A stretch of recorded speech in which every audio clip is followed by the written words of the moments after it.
नमस्कार दोस्तों, good morning. तो स्टार्ट करते हैं अपने एमसीक्यू सीरीज का केस सिनेरियो नंबर 3। ध्यान से समझना ये सिनेरियो क्या बोलता है, उसके बाद अपन इसके आंसर की बात करेंगे। चलो। मिस्टर किशन, एक मिस्टर किशन नाम करके एक बंदा है, is engaged in following activity on agriculture land situated in India. उसकी एग्रीकल्चर लैंड कहाँ पर है सर? इंडिया में है। इसका मतलब उसको एग्जाम्पशन मिलेगा 10(1) का, बराबर। Total area of land is 5 एकड़। 5 एकड़ की जमीन है, उस पर वो खेती करता है। वो क्या क्या एक्टिविटी करता है, समझना मेरी बात को। Activity A, he grow sapling and seeding in a nursery spreading over an 1 acre area. Sir 1 एकड़ में तो वो क्या है कि बीज वगैरह उगाता है, तो ये भी सर एग्रीकल्चर एक्टिविटी है, बराबर। The cell proceed of which is ₹5 lakh. Cost of plantation is ₹1,40,000। Sir जो उसने बीज उगाए हैं उनको वो 5 लाख में बेच देता है और 1,40,000 उसका प्लांटेशन का खर्चा आता है। Basic operation are not performed for growing, spelling and seeding. मतलब कुछ ज्यादा फर्दर प्रोसेसिंग नहीं करी गई है। इसका मतलब क्या होगा सर? सारा जो भी इनकम आएगा वो अपना क्या होगा सर? एग्रीकल्चर इनकम होगा। अपना सारा इनकम क्या होगा सर? अपना एग्रीकल्चर इनकम होगा। बिल्कुल सर। तो इसका सारा income, all income will be agriculture income. आपका सारा इनकम एग्रीकल्चर इनकम होगा। और सर एग्रीकल्चर इनकम कितना आएगा? कितना अपना सेल प्रोसीड है सर? 5 लाख रुपए। और प्लांटेशन का खर्चा कितना है सर? 1,40,000 रुपए। तो अपना एग्रीकल्चर इनकम आएगा 3,60,000 रुपीज। यहां तक क्लियर है? Yes sir. ये टोटल इनकम अपना क्या होगा सर? एग्रीकल्चर इनकम होगा। सर आप बार बार एग्रीकल्चर इनकम वर्ड क्यों बोल रहे हो? इसका मतलब यह एग्जेम्प्ट होगा, इस पे आपका टैक्स नहीं लगेगा। यहां तक क्लियर है आपको? Yes sir. अगर आप क्या करते हो ना सर, एग्रीकल्चर इनकम का आपने कॉन्सेप्ट पढ़ा होगा, उसमें आपने क्या पढ़ा था? अगर आप फर्दर प्रोसेसिंग करते हो जो कि नेसेसरी नहीं है उसको रॉ फॉर्म में बेचने के लिए, तो उससे जो इनकम एक्स्ट्रा आएगा वो क्या होगा सर? आपका पीजीबीपी का इनकम बनेगा, फिर वो आपका एग्रीकल्चर इनकम नहीं रहेगा। चलो एक्टिविटी बी की बात करते हैं। Activity B, he grow cotton on 3 acre land. 3 एकड़ की जमीन पर वो कॉटन उगाता है, ठीक है। 40% of cotton produce is sold for 4 lakh. मतलब जो वो उगाता है उसका 40% तो वो सीधा ही बेच देता है रो फॉर्म में। कितने में सर? 4 लाख रुपए में। एक्टिविटी बी की बात करते हैं ना, तो बात करते हैं एग्रीकल्चर इनकम। सर एग्रीकल्चर कितना आएगा? तो वो कहता है रो फॉर्म में कितना बेचता है सर? सिर्फ 40%, वो भी 4 लाख रुपए में। The cost of cultivation of which is 2,25,000। उसको उगाने का 2,25,000 का अपना खर्चा आया था, तो लेस कर देंगे 2,25,000। कितना बचा सर? 1,75,000। ये अपना एग्रीकल्चर इनकम होगा कॉटन से, ठीक है। उसके बाद the cost of cultivation of balance 60% cotton is 3,37,500। मतलब जो बाकी 60% है उसका कल्टीवेशन का खर्चा कितना आया? 3,37,500। तो देखो मेरी बात समझना, इसने क्या करा, जो 100% कॉटन था ना उसमें से 40% तो रो फॉर्म में बेच दिया और 60% उसने रो फॉर्म में नहीं बेचा। तो 40% का उसका कल्टीवेशन का खर्चा आया था 2,25,000 और 60% का उसका कल्टीवेशन का खर्चा आया है 3,37,500। यहां तक क्लियर है? यस सर, हमको यहां तक क्लियर है। And the market value of the same is ₹6 lakh. तो मेरी बात समझना, उसकी मार्केट वैल्यू कितनी है? जो उसने 3,37,500 में उगाया ना, इसका मार्केट वैल्यू उसका है, मार्केट वैल्यू आएगा 6 लाख रुपीज। तो बता अपन एग्रीकल्चर इनकम निकालते हैं तो क्या करते हैं? अगर आप फर्दर प्रोसेसिंग करते हो तो सर आप उसको रो फॉर्म में किस अमाउंट में बेच सकते थे? माइनस कल्टीवेशन का खर्चा, तो अपना आ जाएगा एग्रीकल्चर इनकम। रो फॉर्म में आप बेच सकते थे, जो मार्केट वैल्यू आया उससे ऊपर में फर्दर प्रोसेस करने के बाद आपने कितने में बेचा, ठीक है। उन दोनों का डिफरेंस माइनस जो फर्दर प्रोसेस करने का कॉस्ट आया उसको लेस कर देंगे। अब जो बचेगा आपका क्या होगा सर? बिजनेस इनकम होगा। चलो पढ़ते हैं। विच is used for the purpose of manufacturing yarn. वो क्या करता है? कॉटन से यार्न बनाता है। After incurring manufacturing expense of ₹1 lakh, 1 lakh का मैन्युफैक्चरिंग एक्सपेंस करने के बाद वो यान को कितने में बेचता है सर? 8.5 लाख में बेचता है। अब मेरी बात सुनना सर, अगर वो यान नहीं बनाता तो कितने में बेच सकता था सर? 8 लाख में बेच सकता था। और उसका 6 लाख में बेच सकता था। उसका कल्टीवेशन का कॉस्ट कितना है? 500। तो यहाँ पे अपना पता लग जाएगा एग्रीकल्चर इनकम कितना है। मतलब अगर रो फॉर्म में ही बेचते तो कितना कमा सकते थे यहाँ पे? तो अपन कमा सकते थे 6 लाख माइनस 3,37,500।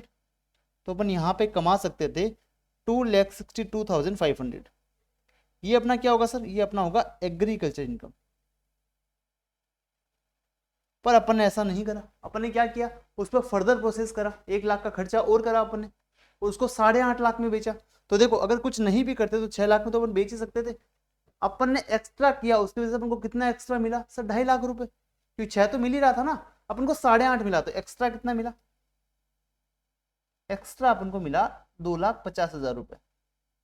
ठीक है सर। एक्स्ट्रा कमाने के लिए अपने एक्स्ट्रा कितना खर्चा करा सर? 1 लाख रुपए। मैन्युफैक्चरिंग एक्सपेंस करा ना 1 लाख रुपए, तो अपन को एक्स्ट्रा कितना प्रॉफिट हुआ सर? 1,50,000। यहां तक क्लियर है? ये अपना होगा पीजीबीपी का इनकम। ये अपना बिजनेस इनकम होगा, ये टैक्सेबल हो जाएगा। ठीक है, यहां तक क्लियर है? चलो एक्टिविटी सी का बात करते हैं। एक्टिविटी सी, लैंड मेजरिंग 1 एकड़, 1 एकड़ की जमीन is let out to mister Ramesh. उसने मिस्टर रमेश को लेट आउट कर दिया, भाड़े पे दे दिया। ऑन मंथली रेंटल ऑफ ₹15,000, 15,000 का मंथली रेंट लेता है मिस्टर रमेश से। Which is used by mister Ramesh as follows. उसको मिस्टर रमेश किस यूज में काम लेता है, मतलब उसको किस यूज पर्पज के लिए यूज करता है वो? तो सर वो 50% लैंड को तो क्या करता है? एग्रीकल्चर पर्पज के लिए यूज करता है। तो सर अगर अपन एग्रीकल्चर लैंड को भाड़े पे देते हैं और अगर सामने वाला बंदा उसका एग्रीकल्चर पर्पज के लिए यूज कर रहा है, तो जो भी रेंट आएगा अपने हाथ में क्या होगा सर? एग्रीकल्चर इनकम, और वो एग्जेम्प्ट हो जाएगा। तो सर यहाँ इतना तो क्लियर हो गया कि सर जो अपन 15,000 मंथली रेंट ले रहे हैं ना, वो टोटल रेंट का, टोटल लैंड का ले रहे हैं, और उसमें से 50% मिस्टर रमेश क्या करता है? एग्रीकल्चर पर्पज के लिए यूज भी कर रहा है। तो इसका 50% अपने लिए क्या हो जाएगा सर? एग्रीकल्चर इनकम बन जाएगा मंथली। तो इसको ईयरली में कन्वर्ट कर लेंगे, मल्टीप्लाई बाय 12, कितना आएगा सर? 90,000। ये 90,000 तो अपना बनेगा एग्रीकल्चर इनकम। बट सर आगे सुनना, आगे क्या लिखा उसने? 50% of land is used for non agriculture purpose. अपन का जमीन एग्रीकल्चर है, बट सामने वाला उसको नॉन एग्रीकल्चर पर्पज के लिए यूज कर दे रहा है। अपने उसको जमीन दिया कि भाई खेती करना, उसने क्या किया? वहां पे पार्किंग स्लॉट बना दिया। तो वहां से जो भी अपन को रेंट मिल रहा है वो अपने हाथ में क्या हो जाएगा सर? पीजीबीपी का इनकम बन जाएगा, या फिर अदर सोर्सेज का income as per their nature, but वो अपने हाथ में टैक्सेबल हो जाएगा। तो अपना टैक्सेबल इनकम कितना आएगा सर? अपना टैक्सेबल इनकम आएगा रेंट का आधा इंटू 12, यानी कि 90,000। ये अपना हो जाएगा टैक्सेबल इनकम। यहां तक क्लियर है? Yes sir. चलो ये इंफॉर्मेशन के बेसिस पे आपको नीचे जो एमसीक्यूज दे रखे हैं उनके आपको आंसर करने हैं। चलिए शुरू करते हैं। What amount of income arising from activity A would constitute agriculture income in the hands of mister Kishan. Sir कितना अमाउंट एक्टिविटी ए से तो आपका एग्रीकल्चर इनकम माना जाएगा? तो अपन ने यहाँ पे देखा एग्रीकल्चर एक्टिविटी ए में जो भी इनकम आ रहा है पूरा एग्रीकल्चर ही है, अपने कोई फर्दर प्रोसेस करा ही नहीं है, तो इसका जो भी इनकम आ रहा है वो सारा एग्रीकल्चर है। कितना आ रहा था सर? अपने यहाँ पे आ रहा था 3,60,000। तो यहाँ पे जो अपना आंसर दिख रहा है 3,60,000, वो अपना फाइनल आंसर बन जाएगा। खत्म। MCQ number 2, what amount of income from activity B. अपने अभी तक एक्टिविटी बी, हाँ चलो, what amount of income from activity B with respect to sale of cotton. देखो यहाँ पे बात किसका हो रहा है? Sale of cotton. तो अपन ने कॉटन तो 40% ही बेचा था, 60% तो अपन ने यान बना के बेचा था, ये सिर्फ 40% की बात कर रहा है। What amount of income from activity B with respect to sale of cotton, ये कॉटन की बात कर रहा है, यान की बात नहीं कर रहा है। वुड कंस्टिट्यूट एग्रीकल्चर इनकम और and business income in the hands of mister Kishan. तो मेरी बात सुनो, उसने क्या किया था? 100% कॉटन बना, उसमें से 60% उसने क्या किया? फर्दर प्रोसेस करके बेचा, और 40% को क्या किया? रो फॉर्म में बेच दिया। तो रो फॉर्म में बेचा वही तो सेल ऑफ कॉटन है, बाकी 60% तो क्या होगा? सेल ऑफ यान होगा ना। तो सेल ऑफ यान की बात ही नहीं कर रहा, ये ओनली सेल ऑफ कॉटन की बात कर रहा है, यानी कि 40% की बात कर रहा है। तो सर 40% में जो अपन ने इनकम कमाया था वो प्योर एग्रीकल्चर था या उसमें बिजनेस इनकम भी मिक्स था? सर वो तो प्योर एग्रीकल्चर था। कितना था सर? अपना प्योर एग्रीकल्चर इनकम आया था 1,75,000। तो यहां पर अपना आंसर नंबर ए सही हो जाएगा। समझ रहे हो? अगर वो बोलता ना एक्टिविटी बी से उसने कितना इनकम कमाया, तो वहां पे अपन क्या करते ना, ये वाला 175 और ये वाला दोनों ऐड करके एग्रीकल्चर इनकम निकालते और अपना बिजनेस इनकम आता 1,50,000 रुपए, ऐसा अलग से शो करते हैं। उसने ओनली कॉटन का पूछा, वो भी सेल ऑफ कॉटन, तो सेल ऑफ कॉटन तो अपन ने सिर्फ 40% ही करा था, उसका इनकम अपना आएगा एग्रीकल्चर इनकम। चलो अगला, what amount of income from activity B. अब एक्टिविटी बी की बात कर रहा है with respect to sale of yarn, अब यार्न की बात कर रहा है, अब वो 60% का बात कर रहा है। कंस्टिट्यूट एग्रीकल्चर इनकम और and business income in the hands of mister Kishan. तो यार्न वाले केस में पता आपने दो केस बनाए थे, एक तो एग्रीकल्चर इनकम बन रहा था, एक अपना बिजनेस इनकम बन रहा था। एग्रीकल्चर इनकम कितना आ रहा था सर अपना 262,500, और सर अपना बिजनेस इनकम कितना आ रहा था सर 1,50,000। तो यहाँ पे आंसर में देखेंगे 262,500 अपना एग्रीकल्चर इनकम है, 1,50,000 अपना बिजनेस इनकम है। ठीक है, तो अपना आंसर नंबर भी सही हो जाएगा। Question number 4, what amount of income arising from activity C. अब एक्टिविटी सी की बात कर रहा है, ठीक है, जो अपने 50% तो अपना एग्रीकल्चर पर्पस के लिए यूज कर रहा है रमेश, और 50% अपना नॉन एग्रीकल्चर पर्पस के लिए यूज कर रहा है। तो 50% का जो रेंट आएगा वो अपना एग्रीकल्चर इनकम बनेगा, और 50% का अपना एग्रीकल्चर इनकम नहीं बनेगा, वो अपना टैक्सेबल होगा। What amount of income arising from activity C constitute agriculture income और otherwise in the hands of mister Kishan. देखो हम सिंपल से अपने पहले कैलकुलेशन कर लिया, 90-90 होगा, तो 90 अपना बनेगा एग्रीकल्चर इनकम। ओके सर, और सर बाकी का 90,000 क्या होगा? सर बाकी का 90,000 क्या होगा? सर क्या वो हाउस प्रॉपर्टी एड में टैक्सेबल होगा क्या? सर क्या बाकी का 90,000 रुपया अपना हाउस प्रॉपर्टी एड में टैक्सेबल होगा क्या? आंसर इज, काफी बच्चों को लग रहा होगा सर रेंट मिल रहा है हाउस प्रॉपर्टी एड में टैक्सेबल होना चाहिए, पर ध्यान रखना हाउस प्रॉपर्टी एड में टैक्सेबल कब होता है? जब आपका हाउस हो, लैंड के ऊपर कुछ प्रॉपर्टी बनी हुई होनी चाहिए। यहाँ तो सब अपने लैंड ही किराए पे दे रहे हैं ना, तो लैंड का किराया जो आ रहा है वो अपना हाउस प्रॉपर्टी में टैक्सेबल नहीं होता, या तो होगा बिजनेस इनकम में या फिर होगा अदर सोर्सेज में, क्योंकि कैपिटल गेन में भी नहीं होने वाला, सैलरी में भी नहीं होने वाला, तो बचा कौन? बिजनेस इनकम या अदर सोर्सेज। बट एक बात बताओ ना, यहाँ पे अपन को ऐसा दे रखा है क्या कि कहीं भी बिजनेस इनकम का रेफरेंस? सर नहीं दे रखा, अगर दे रखा होता तो वहां अपना कंफ्यूजन होता थोड़ा, और ऐसे इंस्टीट्यूट करेगा भी नहीं। अगर ऐसा करता है तो वो एग्जाम में क्लियरली मेंशन करेगा क्वेश्चन में कि आपका ऐसा बिजनेस है कि आप लैंड को रेंट पे देते हो। अगर सर नहीं है तो अपन कहाँ टैक्सेबल होगा? सर अदर सोर्सेज में टैक्सेबल होगा। तो यहाँ अपन चारों ऑप्शन को पढ़ते हैं। पहला ऑप्शन ये कह रहा है 1,80,000 आपका एग्रीकल्चर इनकम है, गलत बात है सर, 90 एग्रीकल्चर है और 90 अपना नॉन एग्रीकल्चर है, तो ये वाला तो गलत है। सर टोटल 180 आपका बिजनेस इनकम है, गलत है।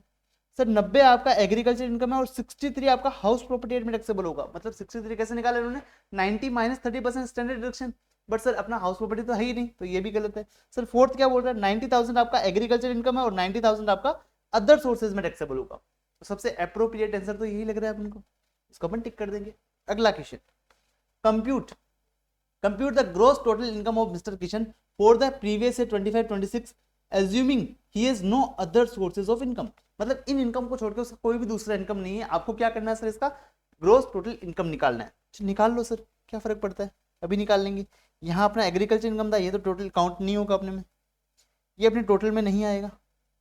सर ये भी एग्रीकल्चर, ये भी नहीं आएगा, ये आ जाएगा और 90,000 आ जाएगा बराबर। इसके अलावा सारा अपना क्या एग्रीकल्चर इनकम है, दोनों को ऐड कर दो, 352,500 आएगा, 352,500 आएगा। उसके अंदर क्या डिडक्शन अपन को कोई मिलने वाला है सर? क्या सर कोई डिडक्शन अपन को मिलने वाला है? एक सेकंड है ना, अपने क्या करा सर? अच्छा ये तो एग्रीकल्चर इनकम है ना, ये भी नहीं आएगा। तो अपना बिजनेस इनकम कितना था सर एक्टिविटी 2 से? 1,50,000 का, तो ये अपना टैक्सेबल इनकम में आएगा।